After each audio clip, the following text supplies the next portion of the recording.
Hello friends, welcome to my channel vlogs of Lakshmikala. మీరందరూ ఎలా ఉన్నారు? నేనైతే చాలా బాగున్నాను. ఈరోజైతే నేను మీకు కజ్జికాయలు ఎలా చేసుకోవాలో చూపిస్తున్నాను అనమాట. మీకు చూపిస్తాను ప్లస్ నేను నేర్చుకుంటున్నాను కూడా. ఎందుకంటే ఇది నేను ఫస్ట్ టైం అనమాట చేయడం అనేది. కజ్జికాయలు ఒక 4 గ్లాసులు పప్పులు తీసుకుంటే 2.5 గ్లాస్ షుగర్ కలుపుకొని బాగా మిక్సర్ జార్లోకి వేసుకొని ఫైన్ పౌడర్ లాగా చేసుకోవాలన్నమాట. మరీ అంత స్మూత్గా వద్దు, కొంచెం బరకగా ఉంటే తినేటప్పుడు బాగుంటుంది. స్మూత్ ఇష్టపడే వాళ్ళు స్మూత్ అయినా చేసుకోవచ్చు. ఆ పౌడర్ అయిపోయిన తర్వాత ఒక 4 గిన్నెలు కొబ్బరిను బాగా మనం మీడియం సైజు బాగా తురిమేసుకోవాలి. మనం ముందుగా మిక్సీకి పట్టుకున్న పౌడర్ని అంతా బాగా మిక్స్ చేసుకోవాలన్నమాట. అంటే ఉత్త పౌడర్తోనే చేసుకుంటే అంత టేస్ట్ ఉండవు కదండి. కొంచెం కొబ్బరి వేస్తే పలుకులు తగులుతా చాలా టేస్టీగా ఉంటుందన్నమాట. చాలా బాగా వచ్చాయి ఫస్ట్ టైం అయినా కూడా.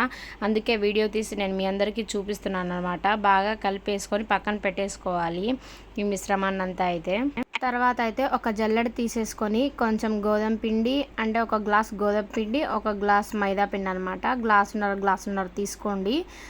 ఏ గ్లాస్తో అయితే కొలుచుకున్నారో ఆ గ్లాస్తోనే 2 అలానే తీసుకోవాలి. తర్వాత కొంచెం ఆయిల్ వేసేసి బాగా మిక్స్ చేసేసుకోవాలన్నమాట. వాటర్ కూడా వేసి బాగా పిండి ముద్దలాగా కలపాలా. ఇలా స్మూత్గా రావాలా. మరి అంత స్మూత్గా ఉండద్దు, మరి అంత హార్డ్గా ఉండద్దు. దీనికి బాగా నాననివ్వాలన్నమాట. ఒక 2 అవర్స్ అట్లా నానిన తర్వాత ఇట్లా చిన్న చిన్న బాల్స్గా చేసేసుకొని నీట్గా ఆయిల్ కర్రకంతా అప్లై చేసేసుకొని ఇట్లా చేసేసుకోవాలి. తర్వాత ఒక 2 స్పూన్స్ పౌడర్ పెట్టేసుకొని ఇలా బాగా సరి చేసేసుకొని మనం నీట్గా అల్లుకోవాలన్నమాట. అల్లుకోవడం రాని వాళ్ళైతే ప్రెస్సింగ్ వస్తాయి కదండి, పెట్టెల్లాగా, వాటిలోనే చేసుకోవచ్చు.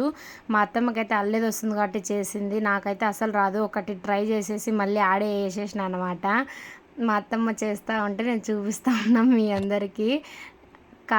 కాల్చుతున్నా అనమాట. కజ్జికాయలు వచ్చేసి చాలా బాగా వచ్చాయి. టేస్ట్ కూడా వేడివేడిగా తినడం కంటే కొంచెం చల్లారిన తర్వాత తింటే ఏదైనా స్వీట్ అనేది చాలా టేస్ట్గా ఉంటుందన్నమాట. ఇంకా వచ్చేసి ఈ కజ్జికాయలలోనే కొంతమంది ఏమంటారంటే ఓలిగలో పెడతాం కదా పూర్ణము, ఆ పూర్ణం కూడా పెట్టేసి పూర్ణం కజ్జికాయలని కూడా చేసుకుంటారు.